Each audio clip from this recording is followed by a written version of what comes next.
Olá, pessoal, tudo bom? Eu sou a Ed Van Fel. Esse aqui é o Ed Responde. É um quadro que eu tinha começado, né, antes do incêndio, parei por razões óbvias e agora eu tô retomando. Eu perdi a minha pauta de todas as perguntas que o pessoal tinha me mandado, então eu pedi hoje para o pessoal mandar novas perguntas lá no Facebook. Então, agora vou começar a responder algumas, tá? Eu vou parcelando para não ficar muito grande também, mas conforme vocês forem gostando e fazendo mais perguntas, a gente vai estendendo o quadro até quando vocês quiserem. Tá bom? Então vamos lá, eu vou responder aqui, começando pelas primeiras perguntas aqui que deixaram no meu Facebook hoje. A primeira é da Lilian Dias. Oi, Lilian, tudo bom? Ela pergunta assim: você acredita que tudo é plantio e colheita, ação e reação? Ou ações de terceiros podem interferir no processo? Lembrando que este quadro, eu respondo qualquer pergunta sobre qualquer tema, não só místico, espiritual e mágico, mas também pessoal, de economia, o que eu puder, o que estiver dentro do meu escopo, eu responderei. Essa questão do plantio e colheita é uma coisa bem budista, Lilian. Eu acho bonito, mas a partir do momento que você começa a compreender as leis universais, você começa a entender que, assim como você tem o seu livre-arbítrio, outras pessoas têm os dela. E, infelizmente, algumas delas usam o livre-arbítrio delas para atrapalhar você. E aí, você tem um problema. Como é que você faz para... O universo pararia um feitiço, uma magia negra, porque aquela pessoa utilizou o livre-arbítrio dela para te atrapalhar? Dificilmente. O universo pode até, dependendo da situação da pessoa, dar uma barrada, tentar avisar, fazer todo tipo de coisa que ele puder para, né, os seus mentores e protetores tentarem segurar aquela energia negativa. Mas vai caber a você utilizar o seu livre-arbítrio, por exemplo, para fazer alguma coisa mais efetiva contra essa energia negativa que está sendo enviada. Se for uma coisa de magia, provavelmente você vai ter que fazer alguma coisa de magia também para evitar ser atropelado por esse feitiço ou essa magia que foi jogada contra você. Então, sim, eu acredito na lei da ação e reação. Eu acho que muito do que a gente colhe é porque a gente plantou. Mas eu acredito que não é só isso. Muita coisa vem de outras situações. Outras pessoas fizeram e repercutiu em você. E às vezes a nossa lei de ação e reação ela fica um pouquinho nublada. Por quê? Porque às vezes, vamos dizer assim, que você não quer se envolver, por exemplo, numa briga. Ah, eu não quero me envolver numa briga. Poxa, mas aqui ali o cara tá metendo porrada ali na mulher. Ah, não, mas é entre marido e mulher, ninguém mete a colher, melhor não me meter não, né? Ah, não. Aí daqui a pouco alguém puxa uma arma, o cara puxa, atira e pum, atirou, pegou em você. Será que se você não tivesse tentado interceder, tentado interferir, será que você não, de repente, não estaria naquela posição quando a bala passou? É só uma pergunta, é uma conjectura. O que eu quero dizer é o seguinte, muitas vezes, por omissão, a gente acaba plantando uma situação. Tudo vai ter uma consequência, tudo vai ter um preço, inclusive fazer nada. Então, às vezes, tem gente que acha assim, se eu ficar parado aqui, eu não vou plantar semente nenhuma, logo nada vai nascer, logo eu ficarei aqui quietinho e nada vai me ver. Não, alguma coisa vai acontecer e vai atropelar você, porque a inação também é uma semente que vai reagir, vai dar uma ação, vai dar um retorno, entendeu? Mas eu acredito sim que as ações de outras pessoas também interferem na sua vida, no seu caminho, né? Então é complicado, mas viver em sociedade é isso, tá? Viver em grupo é isso, a gente está aqui nesse planetinha também para aprender a lidar com isso.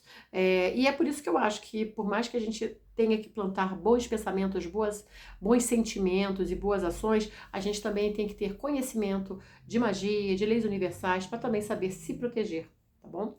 Então, espero ter respondido. Vamos à próxima pergunta. Vamos lá? A próxima pergunta é do Evel Cícero Garden Freire. Hello, querido. Como vai você? Ele pergunta o seguinte: seu filme de terror favorito e um que você odiou? Eita ferro! Olha só, tem muitos que eu amei e tem muitos que eu odiei. Assim, eu não sei se eu vou conseguir lembrar o que eu mais odiei agora, mas eu acho que um que eu mais gostei, e que eu gostei muito, assim, eu vou colocar até dois. Um porque é muito antigo e o outro que é bem mais recente. O muito antigo é um chamado A Troca, que não é aquele com a Angelina Jolie, que não é exatamente terror, é um suspense, é apavorante também, mas assim, A Troca, ele é um filme de terror de, se não me engano, 1973, e eu sei que aquele filme até hoje me mata de medo. É o que tem a cadeira de rodas, é o que tem a bolinha pulando, assim, aquilo me dá medo até hoje. E eu acho que é um filme extremamente bem feito e espiritualmente ele segue, ele é muito correto. Que eu acho que para mim, os filmes que pecam para mim são filmes que não conseguem compreender as leis espirituais e eles começam a jogar as histórias, os personagens apenas para te dar sustos, né? Te dar jumping scare, te dar aquele susto assim de a música sobe, a pessoa grita e era só um gatinho que apareceu no armário. Assim, essas coisas eu acho elas meio bobas, parece que eu tô dentro de um trem fantasma. E nada contra, eu gosto de trem fantasma, mas no parque de diversão, né? No cinema eu gostaria de estar imersa numa boa história. Então, assim, de boa história eu acho que A Troca é fantástico. Eu gosto muito, muito, muito, e se tornou realmente um dos meus favoritos, A Invocação do Mal. A Invocação do Mal, a primeira, e paralela a ele, Eita! É o Sobrenatural. Sobrenatural também o primeiro. Assim, esses dois são muito legais. São muito legais. Eles são ricos em história, eles são ricos em terror, eles constroem bem o suspense. E isso eu tô falando de filme, eu não vou nem citar séries, porque eu poderia citar aqui, aliás, por que não, né? Vamos citar as séries também. Eu acho que a melhor série de terror que eu já vi, eu também vou colocar no empate Them, que está na Amazon atualmente, que é uma das coisas mais apavorantes e tensas que eu já vi, e a Maldição a Maldição da Mansão Bly, que é uma das coisas mais belas que eu já vi, apesar de também dar um medo danado em vários momentos, mas ele é essencialmente belo. Que série linda, tá? Então eu colocaria aí esses aí, todos no meu pacote de ouro, assim, ó. Eu indico esse aqui, ó, gente. Pô, se você não gostar disso aqui, cara, não sei o que eu posso fazer por você, não. Agora, dos que eu detestei, assim, eu não lembro agora, porque eu tento até esquecer. Olha, teve um que eu odiei tanto, mas ele era tão esquecível, que foi o Grito 2, que eu vi 2 vezes. Quando eu tava vendo de novo, eu falei, meu Deus, que filme chato. Meu Deus, que filme ruim, que filme é esse, meu Deus. Aí quando eu parei assim, peraí, já vi esse filme. É muito ruim. Assim, já tinha mais de 10 anos que eu tinha visto, mas ele é ruim. Mas é o Grito 2, tá? O Grito 1 eu até gosto, mas eu acho que ele tem uns probleminhas, mas não chego a odiar, não. Agora, um que eu achei assim, que não é que eu odeio, mas eu acho ele muito fraco e ao mesmo tempo ele é extremamente badalado, é o Midsommar, tá? O Midsommar, ele tem um probleminha. Ele tem personagens que nunca viram um filme de terror na vida. Eles nunca viram nem desenho do Scooby-Doo. Então, eles cometem as ações mais estúpidas possíveis e o filme não tem um ponto de virada. O que ele é, o trailer é aquilo, tá? É aquilo até o fim. O que salva ele é que ele é bonito. Ele é um filme bonito de se ver. Então não dói quando você vê a primeira vez, mas dificilmente eu vou ver uma segunda vez. Mas eu não sei se eu consigo colocar ele numa categoria de detestar, né? Então, assim, talvez eu fique devendo para você um desses. Porque tem muitos que realmente eu não gosto, especialmente quando eles são clichê e quando entra nesse processo de terror. É matar personagens aleatoriamente, é todo mundo morrer, é sempre terminar de uma maneira horrível, e no final, o mal ainda você achar que venceu e o mal aparecer lá com a mãozinha sendo assim, ó. Eu acho isso tão bobo, tão infantil, então isso assim é uma coisa que pra mim meio que dá uma martelada na cabeça do filme pra mim, tá? Então, espero ter respondido essa daí também. Quem sabe futuramente eu faço uma lista de top 5 dos melhores e piores filmes de terror para dar umas dicas para vocês, tá bom? O Evil Cícero Gardão, não sei se é Gardinho ou Gardão, Frei, também pergunta, uma coisa que te recomendaram muito, você viu ou fez ou comeu e não gostou. Açaí. Açaí todo mundo recomendou, inclusive o moço dono de uma loja, quando eu pedi alguma coisa, ele falou, não, você não vai querer sair. Era uma loja que tinha açaí. Eu falei, não gosto. Também tem gosto de terra. Não, porque você não comeu o meu açaí e tal. Aí ele me deu açaí. Eu odiei, mas eu fiz assim, ó, muito bom. Bom, gostoso. Então, assim, Eu detesto açaí e cerveja. Eu detesto cerveja. Eu não consigo gostar de cerveja. Nunca consegui, continuo não gostando. Vou morrer sem gostar, né? Porque pra mim, eu não sei como é que as pessoas bebem, sinceramente. Tá? Então, pra mim, acho que eu colocaria essas duas coisas aí. Deixa eu ver aqui, ó. Deixa eu ver. Olha, aqui tem umas perguntas interessantes, mas eu acho que são perguntas talvez mais complexas, da Edna Ferrari. Eu quero comentar isso, Edna, o do próprio Evil Cícero, mas eu vou pular para outras um pouquinho mais fáceis de responder, porque eu já gravei 2 vídeos hoje, então eu tô meio cansada. Mas essas perguntas terão resposta, só não vão ter neste programa, tá? Porque depois eu vou selecionar tudo e vou continuar gravando. Então vou pular aqui para a pergunta da Thaísa Wicca. A Thaísa pergunta: quando foi que tu escreveu teu primeiro livro de magia? Ixi, foi em 1996. Jesus, como eu sou velha. E foi um livro de anjos. Foi A Magia dos Anjos, pela editora Scala. Eu fiz todos os desenhos, eu fiz a capa, eu fiz tudo, gente, tudo com a minha mãozinha lá. Foi o meu primeiro livrinho de magia. Quem te inspirou? Quem me inspirou? Ninguém. Eu sempre quis escrever. Assim, eu não tinha eu não tinha eu não tinha um autor exatamente que me inspirasse. Eu acho que, assim, eu gostava muito da Mônica Bonfilho, da Myrna Grist, que já faleceu. Então eu poderia considerar que essas duas autoras, elas realmente foram uma fonte de inspiração, embora eu não tenha escrito por causa delas. Eu já as lia quando eu já estava escrevendo. Eu sempre gostei de escrever, tá? Eu sempre amei escrever.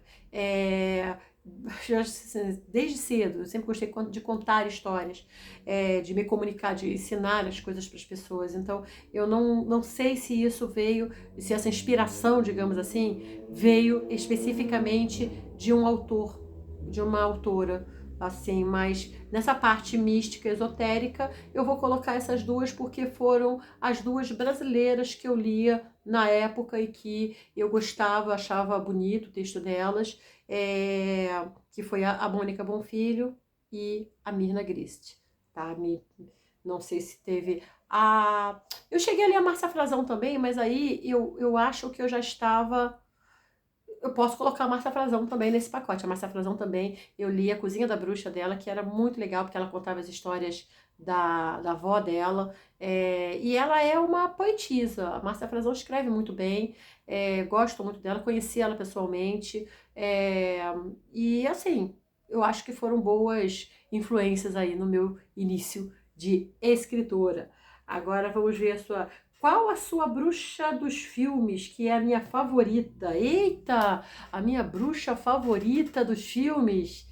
Ai, gente, peraí. É uma bruxa favorita dos filmes. Cara, eu não lembro. Tô tentando lembrar aqui.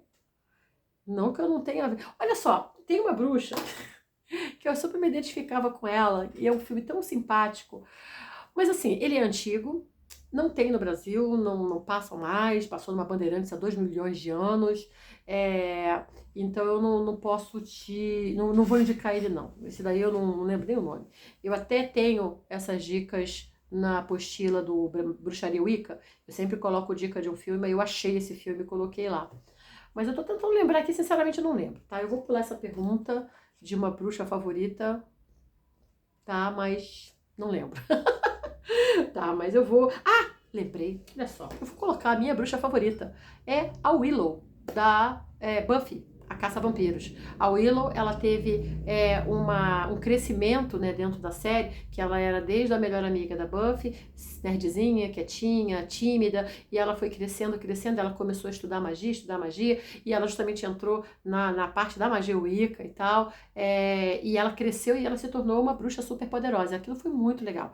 Então, eu como acompanhei o crescimento dela e também rolou uma identificação, eu considero a Willow a minha bruxinha de filme favorita. Tá? Espero que vocês tenham a oportunidade de conhecê-la também. E meu nome verdadeiro é Ed? Não, mas meu sobrenome verdadeiro é Feu. Já ajuda? A Glaucimar Sanches, quando você faz uma magia e ela por acaso não dá certo, você volta a fazer ou deixa de lado? Quando uma magia não dá certo, gente, você tem que entender quais os motivos dela não ter dado certo. Muitas vezes você pediu errado, você fez numa hora errada, num dia errado, ou chamou uma divindade errada, tá? E aí ela não era a especialidade dela, ela não fez aquilo. Ou simplesmente quando você coloca, eu coloco sempre uma trava de segurança nos meus feitiços e conforme a vontade divina. Ou se for da permissão divina. Por que eu coloco isso? Porque às vezes a gente pede pelo ego. Então você quer muito que aquele rapaz goste de você quer muito que aquela moça goste de você quer muito, mas não é a pessoa para você, é o seu ego falando, você na verdade quer possuir, você não ama o bastante nem para deixar partir. Então você não tá pedindo literalmente com o coração, você tá pedindo com o ego. E muitas vezes o pedido do ego é só para se satisfazer momentaneamente e não te leva a lugar nenhum. E aí eu coloco isso para quê? Para que se for um pedido do meu ego, a divindade já fala, filha, vou te dar isso não, porque isso vai te fazer o mal a mal, tá? Você tá pedindo aí para um serial killer ser apaixonado por você, isso não vai te fazer bem não. Então eu boto essa chave de segurança. Então se você fez a chave de segurança, provavelmente a divindade pode ter parado também. Agora, como é que eu vou saber se de repente não deu certo porque eu fiz algo errado, eu escolhi um mau momento, enfim, algo aconteceu, não conectei direito? Pode acontecer, tá? Um feitiço pode simplesmente virou pó, porque você caiu num desses erros comuns. Você espera 21 dias, tá? Espera 21 dias, que é o tempo até que dá para você saber se esse feitiço funcionou bem ou não. E aí você refaz aquele mesmo feitiço, ou você faz um novo feitiço, talvez pedindo de uma maneira diferente, tá? Porque às vezes é a forma que você pede que às vezes atrapalha a concretização daquilo, tá bom? Mas você pode fazer o mesmo feitiço depois de 21 dias. Se você não quer esperar, não, eu já vi que deu tudo errado, eu já vi que não tá dando certo, então esperou aí, dá pelo menos 7 dias, aí você pode fazer outro com a mesma intenção, mas pede de uma maneira diferente. A partir daí, para. Mas aí não funcionou assim mesmo. Aí tem algo mais estrutural que você precisa observar. Ou tem um boi na linha, ou seja, tem alguma energia barrando o que você está pedindo, e aí não adianta você ficar fazendo feitiço, você vai ter que fazer uma limpeza, talvez uma quebra de feitiço, uma proteção para você poder fazer a limpeza de novo, ou você está pedindo alguma coisa que essencialmente não vai te fazer bem. Às vezes a gente pede um emprego X e aquele emprego vai nos matar, então eles tentam não te dar aquilo que você pediu, tentam te dar aquilo que vai te fazer bem. Né? Então é sempre bom você ficar aberto às mensagens do universo e ao que o universo vai te trazer, porque ele vai te trazer o que vai te fazer bem. O universo não tem interesse em te sacanear, tá bom? Então, muito obrigada pela pergunta, Glaucimar. E o Fábio Arthur pergunta, Ed, desculpa perguntar sobre isso, o que ocorreu em sua casa? Teve algo espiritual por trás? Um ataque mágico? Muito bem, Fábio Arthur, você fez a pergunta de US$ 1.000.000. É claro que depois eu fui averiguar, né, o que aconteceu ali, porque foi algo muito, muito estranho, muito súbito e assim, foi feio, né, perder tudo de repente, foi questão de segundos, foi uma coisa meio louca, e eu fui averiguar, tá? Então, a conclusão a que cheguei, conversando não só com os meus mentores, mas conversando com oraculistas de confiança, todos falando a mesma coisa. O que acontece é o seguinte, eu cometi um erro, não de principiante, mas um erro de experiente. O que é um erro de experiente? Você sabia que a maior parte dos acidentes acontece com pessoas que estão acostumadas a dirigir? E que a maior parte dos acidentes acontece perto de casa? Por quê? Porque é quando a pessoa relaxa, quando a pessoa já sabe, eu já sei fazer e tal, e aí é a hora que ela se distrai fazendo alguma coisa e pum, acidente. E o que aconteceu foi exatamente isso. Eu já tinha sido avisada N vezes por entidades em terra, por mentores, por todo tipo de aviso que você pode imaginar, que eu não podia ter os altares desligados, nunca. Um altar tinha que estar ligado na minha casa. E naquele dia, naquele círculo inteiro, que eu estava pegando muita carga, porque tinha pessoas ali que a gente estava fazendo um feitiço, o círculo ele é muito poderoso, tá? E dentro desse círculo tinha feitiços de quebra de pacto. Pessoas que fizeram pactos em outras vidas e que agora estão amargando as consequências desse pacto, a gente quebrou esses pactos. Pactos com magos negros, pactos com pessoas, né, encarnadas ou não, que estão, né, que vieram de outras vidas mesmo e que continuam repercutindo agora, esses pactos foram quebrados, foram sumariamente quebrados.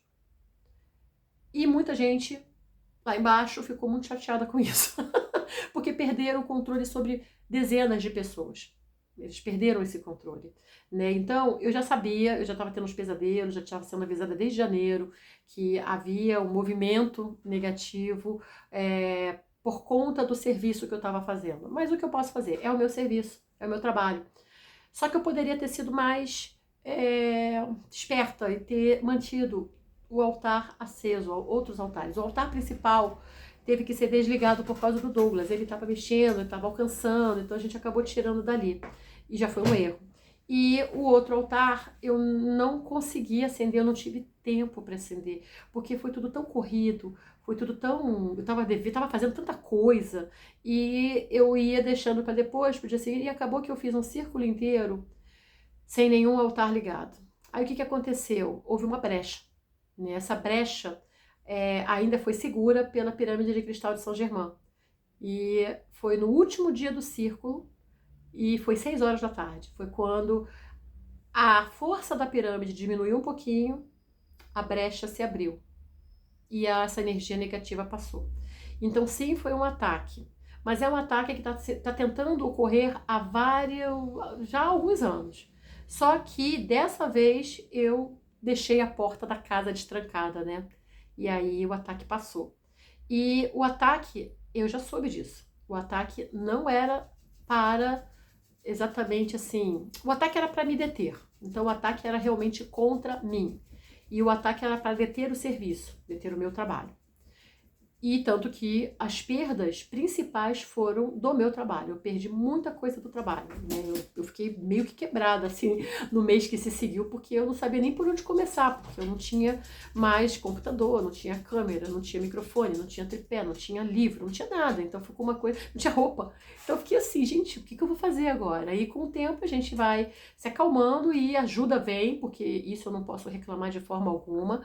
Eu recebi a ajuda de todos as dimensões possíveis, de todas as pessoas possíveis, eu só tenho a agradecer, a ajuda veio muito rápido, e a gente conseguiu, né, tanto que eu tô aqui fazendo vídeo para vocês, já voltei a dar aula, um mês depois já estava dando aula, eu tô retomando, né, os trabalhos que já estavam atrasados, então assim, estamos retomando.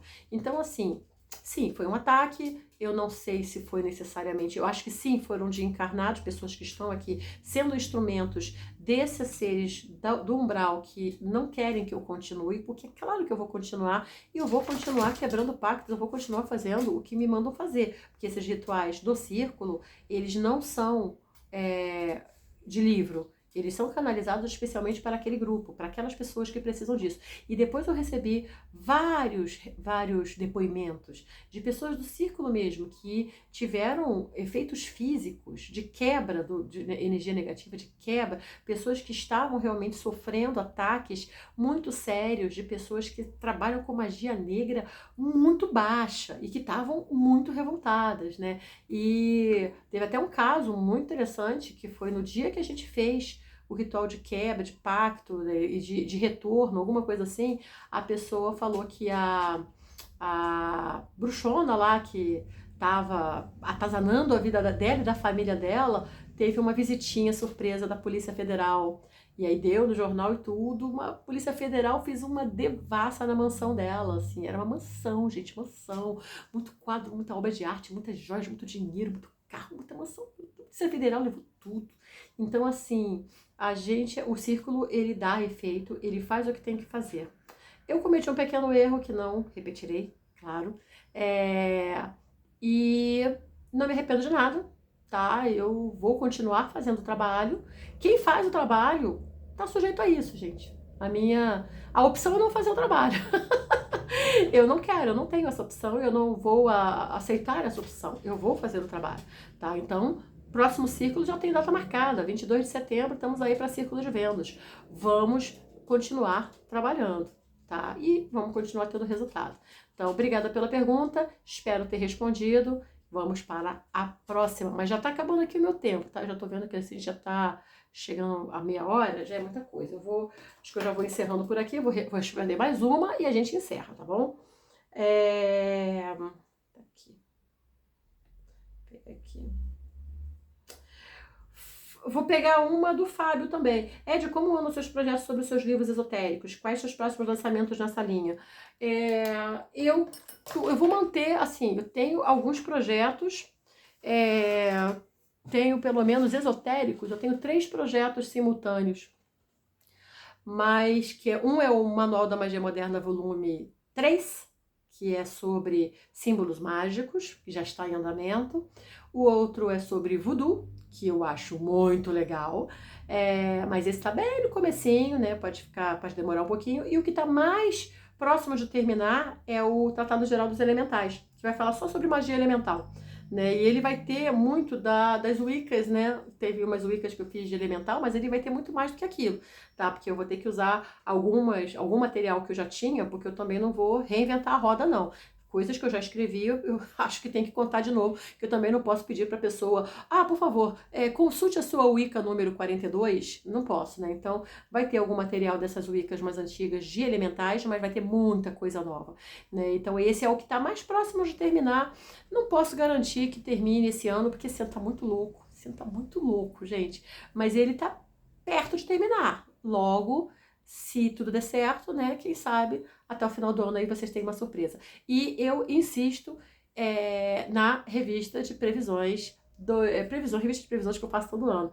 Eu nunca deixei de fazer, então eu acho que eu fiz. Eu acho que eu fiz ano passado eu fiz. Eu quero fazer esse ano. Então, esse ano eu quero ver se em outubro eu já começo a falar para vocês sobre as revistas de previsões, né? A astrologia chinesa e a previsões, para a gente saber como é que vai ser 2022, tá? Então, esses são os meus projetos, tá? Falta um. O Ica 2. A Wicca 2 ficou encalhada por causa do incêndio, né? Porque não tinha como, mas ela tá prontinha para ir para a gráfica, além da reedição do livro do Magia Prática do Bardon e do Frabato, que também vão estar na Amazon, tá bom? Então esses são os nossos, na linha esotérica, esses são os livros que estão pintando por aí, muito em breve, tá? É só dar um tempinho aí que as coisas já estão se ajeitando e a gente vai ficando por aqui. Vou ficando por aqui. Um super beijo. Muito obrigada por ter me ouvido até agora. Muito obrigada por ter mandado suas perguntas. Obrigada ao pessoal que foi generoso e deixou perguntas lá no meu Facebook. E quem quiser pode deixar pergunta também lá. É só botar nos comentários quando eu fizer a pergunta. Assim, gente, faça-me uma pergunta. Vai lá nos comentários, tá bom? E a gente se encontra no próximo vídeo, no próximo livro. Quem sabe no plano astral, quem sabe no plano virtual ou quem sabe no próximo ritual. Um super beijo e até a próxima. Tchau!